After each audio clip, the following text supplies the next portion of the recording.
Οι νέοι της Κύπρου, οι πιο δυστυχισμένοι από 24 χώρες της Ευρώπης, σύμφωνα με την τελευταία Ευρωπαϊκή Κοινωνική Έρευνα.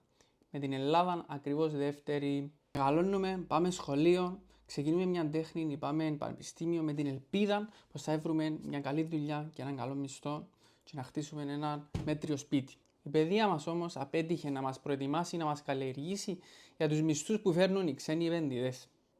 Η κυβέρνησή μας να μην δίνει ευκαιρίες σε άξιους και να μην μπορούμε να νοικιάσουμε ή να κάνουμε ένα δάνειο το οποίο θα διαρκήσει για όλη μας τη ζωή. Οι τράπεζες να ψηλώνουν τα επιτόκια χωρίς έλεγχο και εμείς να πέφτουμε όλο ένα και παραπάνω μέσα στο λαβύριθο της οικονομίας. Είμαι χημικός μηχανικός και έχει 15 χρόνια που περιμένω να ξεκινήσουν οι εξορίξεις των κοιτασμάτων και η επεξεργασία των πετρελαίων, αλλά τίποτε.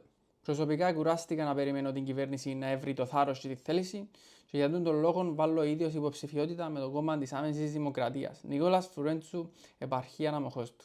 Σαν βουλευτής θα παλέψω να περάσουν νόμοι οι οποίοι θα ελέγχουν αυστηρά τις χρηματικές μεταφορές των κυβερνητικών έργων και επίσης να αυξηθούν οι απρόοπτες επιθεωρήσεις των δασκάλων, όπου θα καταλαμβάνεται ιστορικό και θα δίνονται στόχοι και επιμορφωτικά για τον κάθε δάσκαλο.